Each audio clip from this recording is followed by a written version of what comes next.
Okay, thank you, Heidi. As Heidi said, we're so happy to be here today and to welcome our friends, colleagues, neighbors, Candy and Mark Fentress from CWO Farms to share about a project that we've been working on throughout the summer with an amazing doctoral student, Jess Bautista. But before we do that, I want to say a little something about the Center for the Learning Sciences. So we are in our second year, having started in the fall of 2024, and this is our theme year called Imagination. So at the Learning Sciences Center, our mission recognizes that human beings are learners. That's kind of what we do. And across time and many different places, regardless of age, gender, race, socioeconomic status, ability, we all make meaning together with other people in many different ways. And what we do know is although human beings have that incredible potential, not everyone has learning opportunities that support their potential. So our purpose is to try to address some of those issues of injustice and create more sustainable, welcoming, recognizing the diverse range of abilities that people have, welcoming all of that into the space of learning. So I want to start today by recognizing our theme of imagination and by saying a quote from Ruha Benjamin. Does everybody know the amazing scholar of technology, Ruha Benjamin? Highly recommend her book of the title, Imagination. She says, we want to imagine a world that we want to live in, a life in which our, and I quote, underlying interdependence as a species and a planet is reflected back at us in our institutions and social relationships. And that's unquote. So today I invite you to learn a little bit more about the amazing work that we had an opportunity to do this past summer that is trying to envision and enact that purpose that Benjamin was talking about. So one of the things that we want to do is make this less formal. So I'm going to move right now from the podium to the table. We're going to use a storytelling format and a question and answer format and a kind of show and tell to tell you a little bit about the project we started. And we'll do it by letting you in on different pieces, a chronology of our work and experience together that started last spring and went through the end of August. So we want to start by hearing the story of Corn Wine Oil Farms. So Candy and Mark are here with us, and we're going to ask them to tell us a little bit about how they got started with CWO Farms and what their history is with farming. So I think we'll start with Candy and Mark telling us a little bit about their history. Hey y'all, how we doing today? Everybody eating, that's what I like to see. Y'all eating good food, y'all eating stuff that we grew, no pesticides, no sprays. Maybe a couple of bugs hanging around, but that's extra protein. My name is Candy Fentress. I am co-owner of CWO Farms, which I started here with my husband almost 10 years ago, I think. Yes, 2017. It's almost 2027. Yes. So how did we get started into farming? I met this man, and he told me he was a farmer. And I'm looking at him like, really? Okay. But, he took me to his home, and he had hot peppers growing in the window. It was December. I'm like, well, you might be something. I'm not exactly sure. But this came at a time in my life when I was really kind of stressed out, midlife crisis type stuff. You tired of hearing people say stuff and don't mean it. And he was like, we could actually get into the farming arena and make a living from it if you're interested.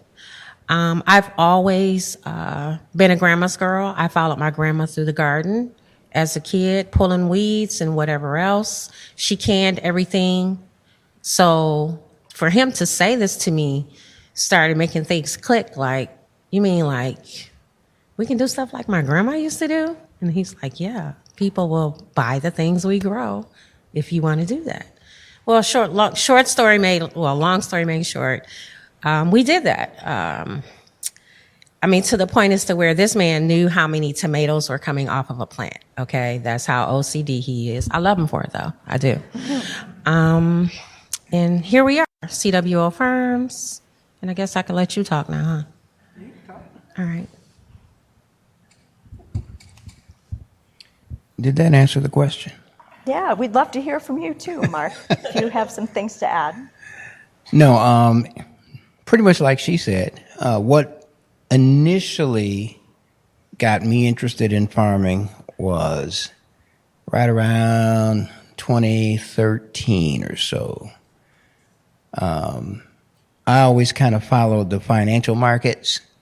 You know, you look in the paper and you see all these things about commodities and such, corn, wheat, and soy. And during that period of time, corn was selling for $7 to $8 a bushel. And I knew that was high. And so I started doing math. And I said, well, you know, how many acres do you have to get you some bushels going? And just doing the math and seeing not that I was going to grow corn, but just that farming thing of what you could make from growing certain vegetables. And that was exciting to me. So I just said, well, hey, you know, what if I got a little patch of land and started doing that? What would it turn into? And here we are 10 years later, doing fairly well. So that's what got me interested in it.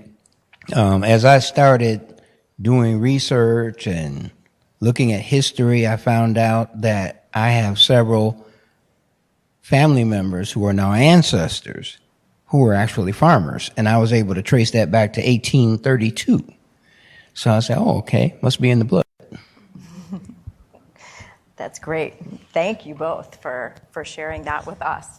Now I want to tell everybody a little bit. We know Mark and Candy are farmers, and they're farmers who have a plot of land on the Marygrove Conservancy campus in Detroit, where the Marsall Family School of Education has an undergraduate program. BISMOD is from our undergraduate program, Learning, Equity, Problem Solving for the Public Good. And so I had a chance to meet Mark and Candy in my role with the LEAPS program. And in those interactions, we had multiple interactions where students from the LEAPS program visited the garden, where they helped with a harvest and garden fair. And then Candy came to me maybe in late fall term of last year and said, you know, I'm working with high school students at Western International High School, and I'm really interested in talking more with you about how to prioritize the academic needs of students as they're working with us in the greenhouse. And so it was in that greenhouse that we launched this idea of maybe Mark and Candy had been starting, and we'll have them talk a little bit about this in just a second, starting to be asked to show up in the community, not just as farmers, but as farm educators. And so they were making this transition at a time when they were really trying to think about how they could share what they know. And they said they didn't yet have their own curriculum. So from that early conversation came this idea that maybe what would be a good way to support this is to have a curriculum that they could use based on the things that they were already doing, and maybe some new related things that they wanted to do. And so that's how this came to be. And in the midst of this, I should also say the Learning Sciences Center was trying to think about how could we take projects and ideas initiated from the community and act on those given the expertise that we have. We were playing around with an idea called the Learning Studio. And so Candy and Mark, with their question to me, helped launch a whole new arm of what we're doing at the Learning Sciences Center, which is trying to be the people who folks can come to when they have these kinds of questions, and we can support them to think about how we can use our expertise to help them meet goals that they have. So let's hear a little bit maybe about how Candy and Mark have been asked to show up as educators in this space. So how about if you two take an opportunity to tell us, what does your work with young people look like? What are some of the ways you partner with other people in the community to support young people? And we'll start there, and then I'll ask you more about the project that we undertook together. Okay, so in answering your question, how does the work look with the young people? I'm currently at Western International High School, which is the largest international high school in the city of Detroit, one of the most diverse high schools. And unfortunately, the climate is a little aggressive, uncertain. So when I saw what I was up against, that's what made me go to Leslie. I'm like, how do I capture their attention when they're scared that they're not even going to be able to go home, or go to school without being bothered? So right now, the work, it was slow at first. It's still kind of slow because school's just starting back. But the kids, they come to the greenhouse and we plant seeds. The goal is for it to be a student-run nursery where they come in. I'm teaching them how to be sustainable. I'm teaching them how to make a living from a pack of seeds, teaching them that you can feed yourself and your community. This pack of seeds, it's 30 seeds in this pack. This pack costs $3, okay? You need 15 of these plants for yourself. The other 30 you can sell to someone else and make a profit off of, because someone is always looking for transplants. Believe it or not, someone is always looking for that. So the goal, we had them plant the seed, water daily. We had a summer program where we paid the students. I worked through Neighborhood Legal Services. And we had a program where they would come in for 3 hours, 2 days a week, and they would take care of what they started growing, be it the chard, be it the kale. And then I started teaching them how to cook it. You have kale, you can make kale chips. You can eat kale chips instead of Doritos. You can make a kale salad. You can saute some kale. You can make your collard greens taste a little bit better with some kale. Y'all, add some kale in them collards. But, and they were really surprised. They were excited because no one is teaching our kids how to cook in school, okay? So I brought the air fryer from home and said, here are all the seasonings. Here's the oil. Let's massage it up, clean it up, and then you put it on a certain amount of minutes. Here's your kale chips. They were amazed that they were able to do that, but this is what the work looks like. They were excited to be getting paid to do, to grow some food that they were eating. At the school, there's a program where they give away produce boxes, or sustainability boxes, I guess you would call it, because nothing in the box is fresh. It's shelf-stable things. Well, CWO Farms and the greenhouse have been working to put fresh produce in those boxes on Mondays and Wednesdays, whether it's just herbs out of the garden, something very simple. And I've been trying to teach the kids, drink a cup of tea. When people get on your nerves in school, drink a cup of tea. Come on out here, grab you some lemon balm or some mint, and drink some tea. So that's some of what the work looks like, and I'm sure he can share some more. I had the opportunity to teach at Marygrove, where our main farm is, in a program. They called it the Capstone Project. And they would select a few students who were interested in learning something different. So what we sought to do in that program was to answer the question, what is this thing called urban farming? And we went from the beginning. We did a lot of discussion with students, answered questions, did projects with them, had them do projects, and they really enjoyed it to the point where they looked forward to us meeting twice a week. And we tried to make a difference and give them options. Not everybody has to be a farmer. Not everybody wants to be a farmer. Not everybody can be a farmer. But this is an option that's available that you don't hear much about in school. So that's what we tried to do.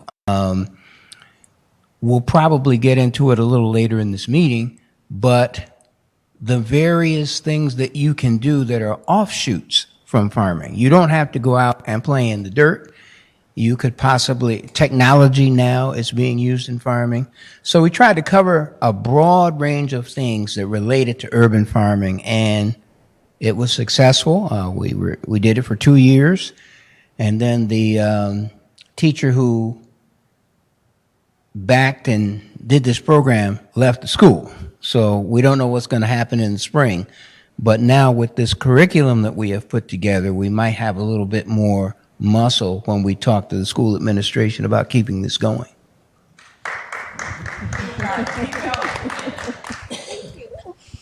Yeah. Yeah, thanks so much. I mean, that's part of one of the questions remaining that I want to ask you is, like, what were you hoping to get out of this project? When we sat in the Western International High School and we were trying to figure out how could we partner together to make a difference for the kids that were coming to both of you in these two different contexts. And we came up with this idea, like, what were you hoping to get out of the project? Well, I was hoping we're very passionate about what we do. It's a lot of fun. Great job. Who gets to go out in the beautiful weather and work as opposed to working in an office with air conditioning? You know, we're outside, sun shining, birds chirping. It's fun. And the work that we do, we just happen to really like it. I'll share this with you right quick. I had a bout with cancer, and I was about as big as this microphone. And prayerfully, luckily, I was able to beat that, and I'm cancer-free now. But a lot of the build-up and strengthening came from doing farm work. And not only am I doing something that's good for my body, the produce that we grow is good for my body, but it's enjoyable. When we met putting this curriculum together, you know, I said, hey, why don't we meet outside at the farm? And it was just that kind of environment. So we sought to make sure that the kids understood how this could be, how nice it could be. Let's go out to the farm today. There's no snow on the ground. We wanted to make sure that especially kids from the city who are not at all exposed to farming got a chance to see what it's like. And yeah, it would be nice if we were able to create some of our new farmers from programs like this, but we also encourage them to come out and help us. And we could pay you. It's an option. You don't have to do it, but it's an option. So just to be able to present this option to people who probably would not normally get it, that's something that we were trying to achieve. Thank you, Mark. Candy. So what did I get from this? I got that I am able to teach someone something so important. They may not see it right now, but later on in life they will. Because when I was younger, I couldn't understand why all these people were telling me, you should come to my community garden. You should come, like 3 or 4 people. I vividly remember this. You know, this one lady used to come and put us all in her pickup truck and take us to her garden. And we did whatever it is she asked us to do, the lady down the street, and then my grandmother. And I'm like, okay, so there was a reason for all of that. Didn't make sense then, makes sense now. So when the students look like they might be bored or whatever, I press on, make sure I have snacks because we know food will get everyone's attention. But the goal is, long as I get that I shared my gift like I'm supposed to with other people, that's all I need. Great. Yeah, that's great. Thank you. Thank you both very much. So now in the story, as we figure out Candy and Mark want to move in this direction, we need someone at the Learning Sciences Center to help us make this project into a reality, into an actual curriculum. And so we set out to create a job description and advertise, and through that process we had a most amazing PhD candidate surface who, believe it or not, has the trifecta of skills that it would take. She is a science teacher, she is a farmer herself in a past life, and also a graphic designer. And so she had this perfect combination of skills to begin working in this space. And she also really wanted to work in a space that was with community, not necessarily just within formal school settings. So it was also an opportunity for her to exercise some learning in a new space to use these skills for this purpose. So I'm going to turn it over to you, Jess, to get us started in thinking a little bit about what the process and the curriculum ultimately looked like. Hi, everyone. I'm Jess Bautista. I'm a fourth year doctoral candidate in the School Ed Studies program, the School of Education. As Leslie said, I found out about this project actually through my advisor when I was taking a climate change in education course. And it was a little bit like, do I have enough time on my plate for this? This isn't, it's not specific to my dissertation. But a lot of my actual research interests is centered around how teachers expand ideas of what counts as science and connect science to communities, community members, and spaces outside the classroom. So this felt like a really nice way to think about that from another angle. In developing this project with Mark and Candy and Leslie, one of the very first things we did was, like Mark said, we went out to the farm. We sat in the back of the pickup and in lawn chairs under the trees. I quickly found that bringing my computer was not very helpful. And that was fine, right? So as Leslie mentioned, I actually have experience farming. So I was really, really excited about that. And I'm super passionate about helping my own son, who's 4 years old now, think about what it means to grow your own food and know where your food is coming from. The very first thing I want to sort of share is that we really tried to think about what does it mean to make a curriculum that is centered in the vision and goals of the community partners. So rather than me coming in and saying okay, well, a farm curriculum probably has to have A, B, C, and D, I actually don't know what a farm curriculum should have. And I knew that going in, right? But Mark and Candy have been farm educators for a while at the time that we met them. They've been doing this without a curriculum, right? They have been doing it with other members of the community. They have this knowledge. So we started with getting some resources from them, two that I really want to name because they're fantastic resources. One is the book Farming While Black by Leah Penniman that heavily informed these curriculum materials. And another one is a set of curriculum materials for beginning farmers put out by Michigan State. Those materials were fantastic, but they weren't for youth. They're for people who are already farming or trying to farm. Most of the lessons in there are around if you already have land, right? Which we know that the kids they're working with and the youth they're working with don't necessarily have land, right? So we looked through all of these different sort of materials and different topics, and I brought a bunch of sticky notes with different topic ideas to Mark and Candy, and they sort of took the notes and started putting them together and organizing them, both topically and in priority. And what we ended up with was this circle that you see, where they were very adamant. You have to start with land. If you don't have land, you really can't do much of anything else. And we came up with all of these different themes to then dig into. So this is one of our first sort of meetings, and these are the 5 themes that guide all of the materials. The other piece that I want to name, and sort of the important like bridging work between the farm and the pedagogy, was working with Leslie to really think about like my experiences in schools. I don't have a ton of experience in out of school spaces, and Mark and Candy are in this really cool in between school space, right? They're on school property, and they're working with school aged youth, but they're doing stuff that's outside the classroom most of the time.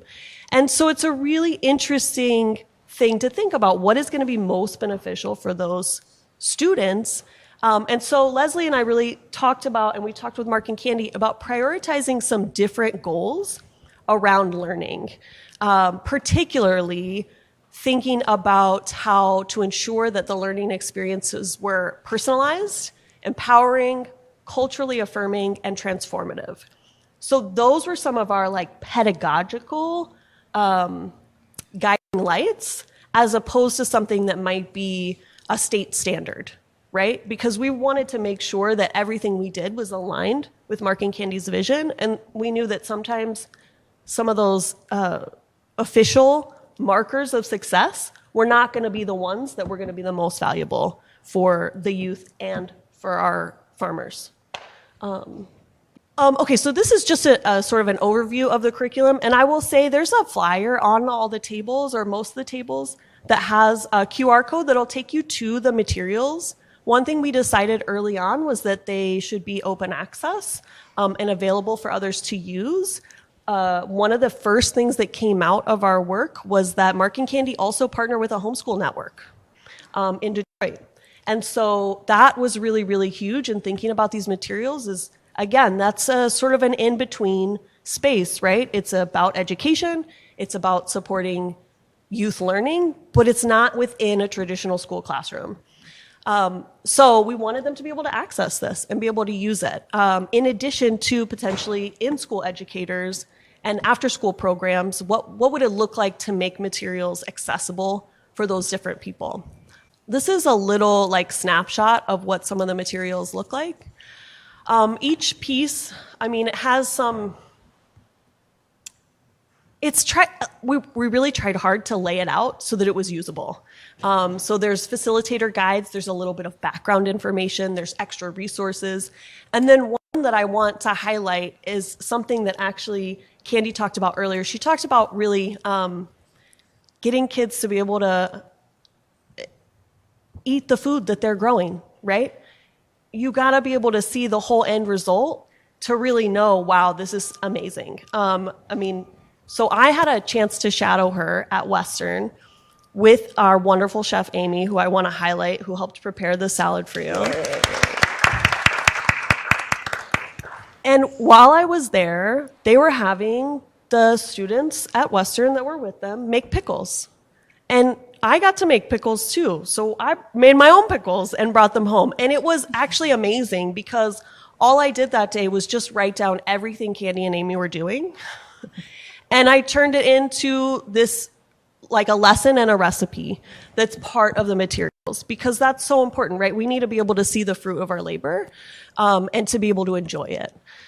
So that's one piece that I think it's really helpful, not just to see the results of what you're doing, but I thought it was so important to be able to bring in not just what Candy and Mark are doing, but the work that people like Amy, who they're partnered with, are doing. Go ahead, because I think there's more.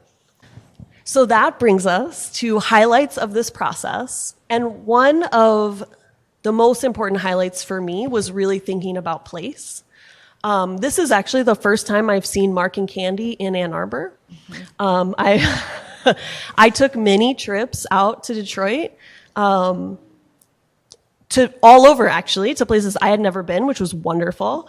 I have gotten restaurant recommendations from Amy and have been to different places that I never would have been to, which is so fantastic. but regularly we met at Marygrove at the farm. I met them at Western. I met y'all at Detroit Lions Academy, all over these different communities that they're working with. And I don't think that any of what we did would have been the same if they had always come to Michigan, right? Like, that isn't where they're working. That's not the setting that they're in. It looks and feels different, and it's so important to be able to say, no, actually, we did this work where y'all are, where the youth are, where the farms are. Because being in that space, I got to really see, like I was telling you the story of the pickles. Like, I never would have seen that. I wouldn't have realized. In fact, that whole theme became completely different after I had gone to Detroit Lions and got to experience that lesson. I called them later and I said, I think we need to change this one and do what y'all did. And not whatever we had before. It was a great idea, but it's not as good as what you're doing. The other piece that I'll name is we all have really different types of expertise. I'm a teacher educator and I'm a science teacher, and I did some farming, but I'm not a farm expert like Mark, okay? And Candy is a farm expert too, but she knows why I said Mark, right? Because he really knows, y'all. And I had to go back and ask him a few times, like, okay, Mark, I'm trying to figure out what this is, but I need you to walk me through it. So just the different, like, thinking about what expertise looks like, and actually that became a really big part of the curriculum materials themselves, is drawing in different examples of what expertise can look like, and to try to help youth understand that they are also experts in their lives. They are experts of things. In fact, I think I told my son this morning. We all have expertise that is different from each other. It doesn't matter how old we are. It doesn't matter what we've been doing. We all have something to share and to benefit from each other. And then, Leslie, I think I'm going to pass it back to you. Is that okay? Okay, yeah. I mean, actually, I'm wondering, maybe we should ask, why don't Mark and Candy go next? What were the highlights of this process for you? For me, well, for us, I should say, the highlights of this process were looking at something that might have been an idea or a thought that we had and watching it become real.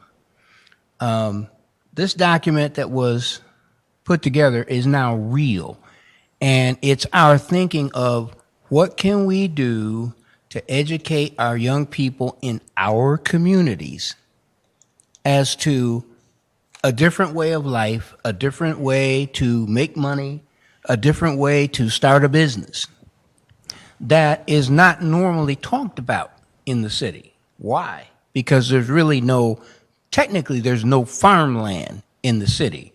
There is no agricultural zoning in the city. So it's something that's kind of we look the other way. But with the onset of urban farming, we now know that we can buy vacant property, which is a big problem in the city, and turn the problem into a solution by beautifying it, making it a garden, making it a farm, feeding people, things of that nature.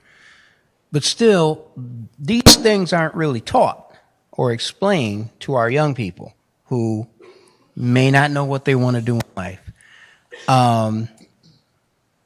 And putting this program together and having something tangible is now something that we can really go after the young people with. And just for an example, we had a gentleman, you remember Chaka? And he was really excited about the fact that you could buy a plot of land and make anywhere from $5,000 to $10,000 in a season. And a kid doesn't really think about that at all. But when you explain it to them and how easy it can be, it's like, oh, I mean, I want to be a farmer, but that's an option. So to be able to present the option, and that's what this program is going to help us do better. Okay, so Whether or not you guys are aware, we need to find our future farmers of America. Our average farmer is 60 years old, 60, and his kids don't want to farm. Okay? So it's either he lease his land to the solar field people so that he doesn't lose the land and can still make money, or he sells it and get out the game. So this is why this program is so important. We need to bridge the gap. There's a gap that should not be there between urban and rural farms.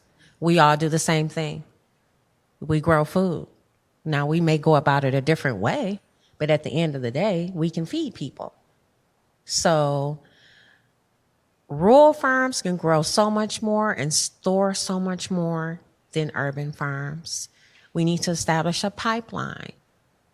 Okay, hey, I have this. What do you have? Oh, I need that over here. I have a lot of rural farmers that don't know what an urban farmer is. And I explain to them that an urban farmer is just someone who grows somewhere other than rural. That's it. That's it. You know, we might do it in buckets and beds and things of that nature, but basically that's it. We still grow food. You know, you guys pretty much do cash crops, you know, big tractors and all of that, whereas we try to focus on, you know, smaller type situations. But at the end of the day, we need to find our future farmers of America. That is why it's so important that you, if you are not growing anything to eat, I need you to change that. Okay? I'm not asking you to grow everything. You grow onions, you grow peppers, you grow corn. Y'all switch off. Because at the end of the day, I'm sad to say this, the grocery store will be there, but will you be able to afford what's in the grocery store? Will you even want what's in the grocery store? Okay? I dare you to go to the grocery store and get some lettuce and tell me it tastes better than mine. Because I'm going to know you lying. Why? Because I'm greedy and I eat. I taste everything. And there's nothing like fresh grown produce. Nothing like it. Nothing like being able to walk out of your house to a raised bed and get you some freshness. Okay? So I just want you to think about this. If there's an individual in your life, a young person, that you know is interested in growing food, you need to connect that young person with the right source. Even if it's just taking them to a local farm and saying, hey, here, he's interested. They'll gladly take them. I know I will. So I just want y'all to keep that in mind. I want to thank you for coming. We appreciate that. I know we're not done, but I want to say thank you anyway. Yeah, well, thank you, everyone. I think for me, one of the biggest highlights was that this was a reciprocal partnership. It was a partnership that helped me and Jess learn more about what it means to be urban farmers and educators inside that space. And it helped Candy and Mark achieve a goal they have in helping them have a curriculum that will allow them to work effectively in these kind of liminal spaces between school and out of school. And it will also help them. They do a lot of community events, which we also haven't talked about. I attended one with them where they got asked a lot of questions about composting. So, for instance, there's some composting lessons and things in there that they can use. So there are just so many reasons why this partnership, this short-term, like project-based partnership worked out really as a beautiful thing for us in a reciprocal way. I think that's really important for research universities to think about what is our role in the community. Our role is also to support people to do what they want to do using the tools we have around education. Okay, so let's have just one more question for Candy and Mark, and then we'll turn it over to the audience. So tell us a little bit about how you envision using the curriculum this fall, or how it's already been used this fall. So the curriculum is being used at Western International this fall. This is the only location I'm at right now. So will be my first week meeting with my students. I haven't had a chance to meet with them until Yeah. now. But it's basically, we're just going to do an overview of the chapters. And I'm going to try and see, since there are 5 sections, if they're, like, one student would like to be like ambassador of each section type situation, so that when we have people come in, they can talk to them about it and explain to them the importance of securing the land, choosing a career in agriculture, things of that nature. Yeah. So that's the plan. Y'all pray for me, okay? That's great. That's great. And Mark, you don't know exactly what will happen with Marygrove, you were saying, so. Well, I don't know because we lost, and he was a very good teacher, I thought. But assuming that they continue the capstone program, this will definitely be what's used. If they don't, my intent is to present this to the principal, to the administrators at Marygrove, and see if it can be used as an elective for students at the school. Okay. The other thing, too, is we have access to a couple of homeschooling programs, homeschooling people Yeah. that we will try to present this to as well. Yeah. Jess, did you want to tell everybody, like, there's something that you found out recently from a fellow student here, right? Yeah, we have, there's a student in my program in a different cohort who actually studies Black homeschool communities in Detroit, which is a really wonderful, powerful topic. And she told me, apropos of nothing, she said, "Oh, Jess, I saw the materials that you did in the like group chat that I'm in with all of these homeschool parents and community members." And I was like, what like, are you sure? But she was like, "No, I saw it. It was like the farm material." So that was really, really exciting because it wasn't, coming from Candy and Mark. It was coming from another community member connected with a different community we were trying to make sure was included. So it was really exciting because we know that from what she explained to me is that it sounded like families were really excited to get the materials. They were excited to look and see what they might be able to do at home with their kids. And we intentionally tried to design it so that there were adaptations for different aged youth, right? That was a really big thing too. So yeah, really exciting. We know that it is being used, and we don't necessarily know all the ways it's going to be used, which is also a little bit like nerve-wracking and exciting at the same time. Yeah, great.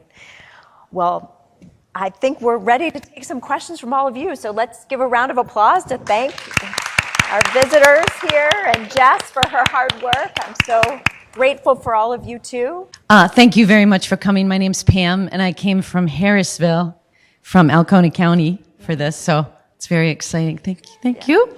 I have 2 questions, and the first is about acquiring the land that you mentioned, and I'd love to hear more specifics about that. It seems like the economics around that are prohibitive for folks who are farming. And then the other is I'm very interested in talking with you about partnering with the Urban Rural Exchange. So that's been a 33-year dream of mine, and it's time. Yes. So I'll talk to you afterwards, but I'd love to hear about land acquisition and who's funding this kind of thing. Thank you. Well, before I became a farmer, I spent about 25 years in the real estate business. So for me, land acquisition for a farm and real estate were hand in hand. And I never really found it hard to find land. My challenge was, and I'm still working on that now, is to find agriculturally zoned land as well. But in the city, where you have a lot of vacant lots, there are several options available to you that don't necessarily require a lot of money.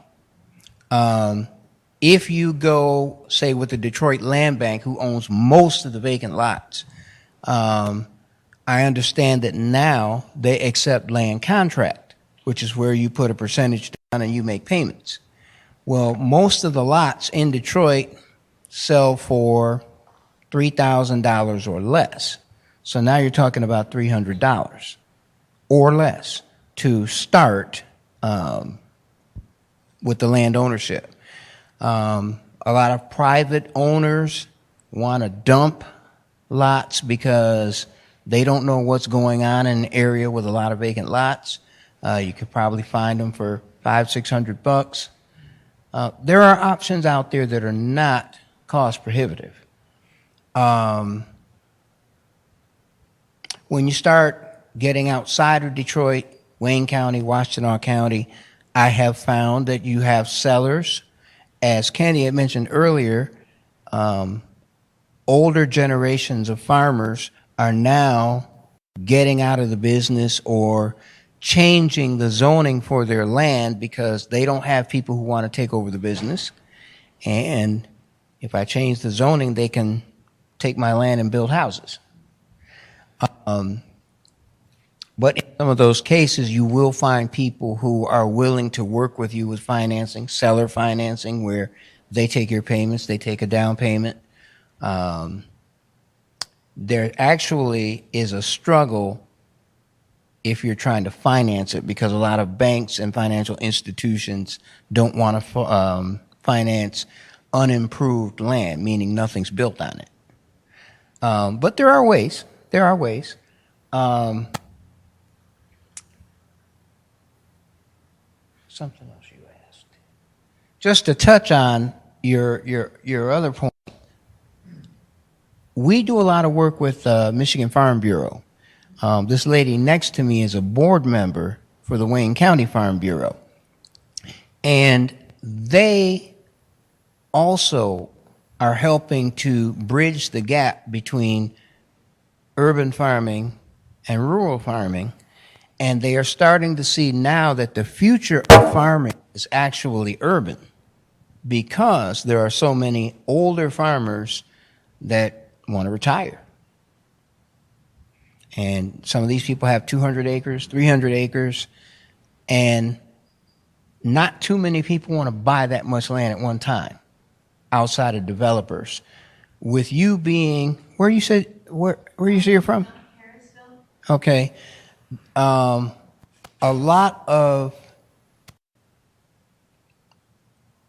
interest has come up in data centers. Have you heard about that up there? Okay. So they're trying to buy land for data centers.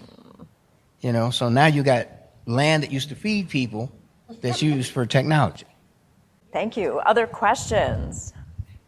Hello. I actually had two questions. One kind of for Jess, and then the other one for Mark and Candy.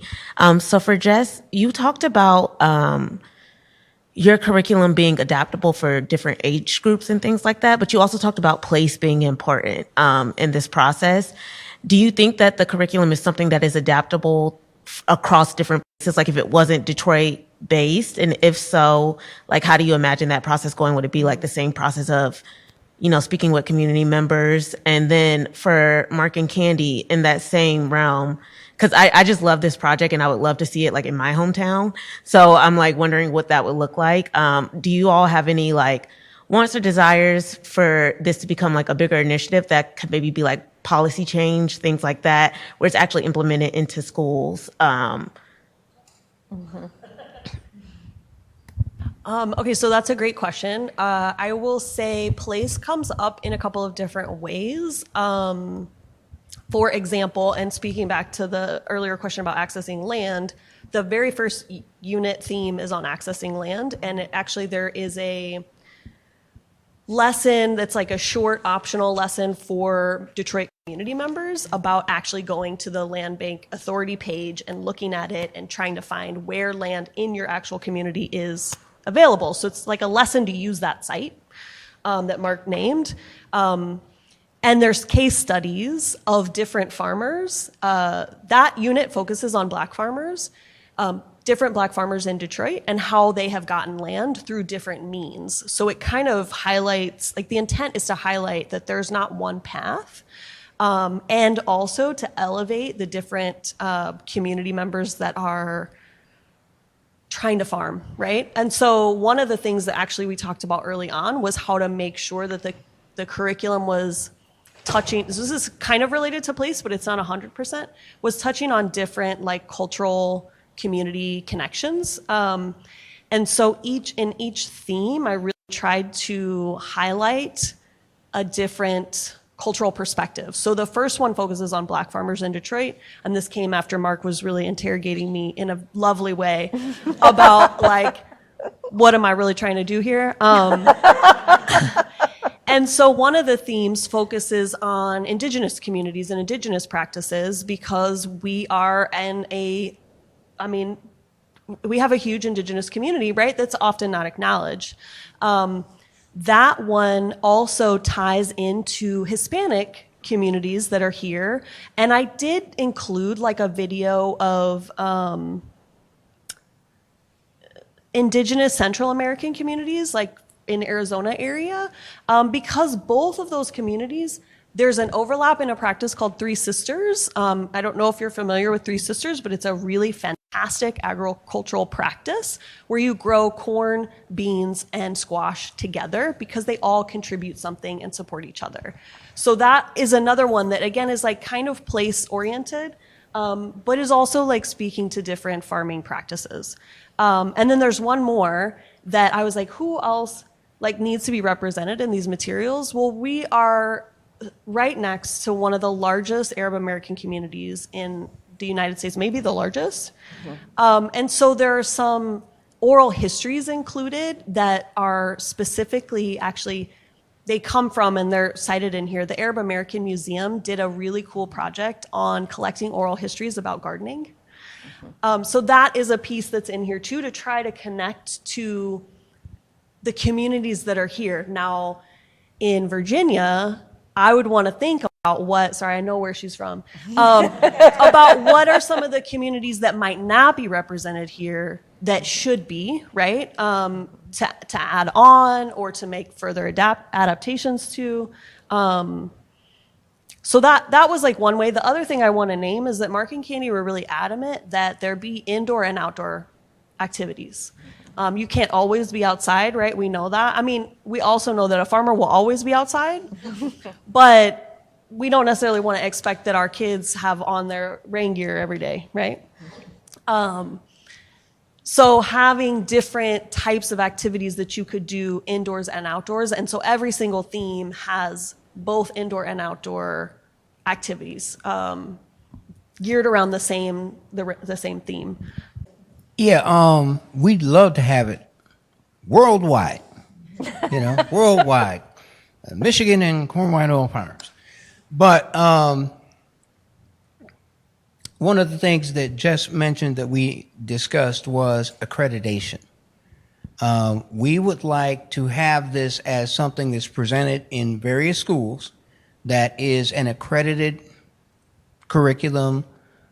The kids take the class, they get credit for it academically, and that's something that we have to look into and pursue as well.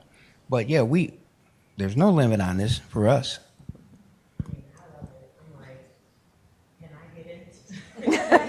And again, we're in Detroit, but this program is not for just Detroit. So in your area, your city, your town, township, it should be able to work there as well. But the examples would be, as just mentioned, catered or tailored to your situation and what's going on in your city. Great. Another question. This question is for any panelists or any other science educator in the room, but I love this curriculum and the practice so much. We often try to keep putting more and more into school. It's another topic, another subject. Where should this curriculum replace what we call science education, and where should it not? It's a big question. I guess I shouldn't say I should say where could this curriculum replace instead of should. Okay, so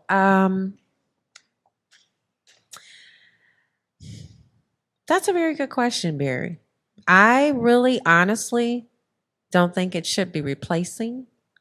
I think it should be they should be incorporated somehow. If the student is taking science for a whole semester or say for a whole year, then I should be able to get in that situation at least once a week. You know what I'm saying? Something to that nature. I mean, because what I'm finding with working with the STEM program is that everything I do is pretty much science oriented. So for them to be able to figure out how many people they can feed for a year is something amazing. So I'm sure if we work together, we could find a way to incorporate the two. I don't think it should replace, but it definitely does not need to be on the sidelines. It needs to be, our kids need to know sustainability skills. I mean, just the basics. This is kale. I wash it and I massage it and I eat it. You know what I'm saying? Just nothing hard or anything like that. But it should be able to bring together generations. That's what farming is supposed to do. You know what I'm saying? Whereas, my grandma used to make me mint tea all the time. Make you some mint tea. It's really good for you. Things like that. We need to go back to that. A lot of people don't understand that just simply taking off your shoes, which were not meant to be on our feet in the first place, and walking in some green grass. Grounding is what that's called. We all have a connection to the earth, believe it or not, and your shoes are preventing that from happening. So I could be here all day talking about grounding, but look it up and you'll thank me later. So yeah, I don't think it should be replace anything. Yeah, I'll just build off what Candy said, and Jess and I have had conversations about this for years about whether or not we should cross-index the curriculum with at least the state standards in Michigan, because they're different in every state, right? So, and maybe the next generation standards. So we could have done something like that, and people could think about where you could do what Candy is talking about, make those connections. The other things I want to say that Candy and Mark, like hanging out with Candy and Mark, you realize that what they're trying to teach people are skills that we need to survive, right? And so like to some degree, sometimes those don't make their way into science curricula, but maybe they should. So at the same time as we're thinking about what that kind of intersection could be between the curriculum and the science standards, we can also think about how we can push back on what ends up in science standards and in science classrooms when at the expense of these very basic skills that would address issues of sustainability and food justice and people's ability to feed themselves in the way that I think Candy and Mark do so beautifully. So Jess, what do you? I think also, like in the spirit of imagination, I would love to imagine a school classroom where you really are integrating content areas in ways that at this point they've been so separated that it is hard to see how science matters in our everyday life, how different forms of expertise matter in how we communicate with others. And Mark really pushed me early on to think, how do we make literacy connections? How are we making math connections? So the curriculum materials are interdisciplinary by nature. They rely on reading case studies and trying to think about what these different people did. Well, that's not science specifically, right? And then on the other hand, you go out and you collect soil samples and you look at grain size and you make observations, right? So that's science. But we can't be doing one without the other. And so I would really love to imagine a totally different kind of set of standards that allow us to do work that is centered in the things that help us survive and engage with our communities, but that don't like right now, those standards are prohibiting us from being able to do things that are really creative and thinking outside the box unless you have a teacher that is just committed, right? And willing to take risks. that might not be safe for everyone to take. And so I think that's a really fantastic, like, part of why this came about is that Mark and Candy are in this in-between space. They're not fully obligated to what the school says they have to do, right? And they are willing to take risks. And so it was kind of an interesting way that maybe this is an opportunity for us to start thinking about what could it look like, even if we're not ready to figure out what is it gonna replace or add. Though I agree with you. We can't add anything else.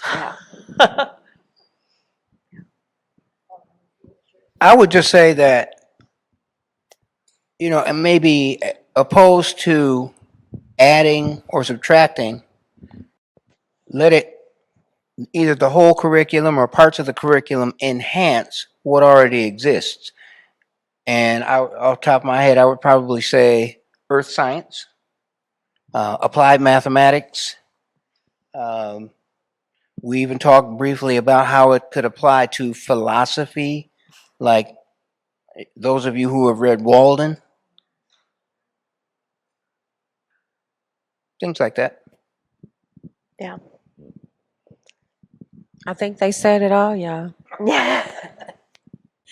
Hi, everyone. I want to thank you again for the work that you're doing and for being here to share your wisdom with us. Again, my name's Natalie Davis. I'm a faculty member here. I'm a Detroiter. I grew up on the west side of Detroit. And I was wondering if you could tell us the story of the name, like why corn wine oil. I suspect that there's something significant about that. And so I'd love to hear more about how you became Corn Wine Oil Farms. Funny you should ask. We are very spiritually based. And, we believe in God and things. None of this would happen. A seed would probably not grow if it weren't for some spiritual connection, and that's from God. We read the Bible quite a bit. And one day in my reading, the book of Joel, chapter 2, I ran across this passage that basically said, in a nutshell, if you behave, God will bless you with corn, wine, and oil. It's maybe verse 18, verse 19, somewhere in there. And with a little deeper study, you see that corn represents nourishment, wine represents refreshment, and oil represents joy. So I thought, hey, that's beautiful. That'd be a great name for a farm, because that's what we're doing. We're providing you with food, refreshment, and it's a happy time. So that's the origin of the name. Yeah, well, on that note, I think we should give a round of applause. Grateful to be here. Thank you, everyone who was able to stay.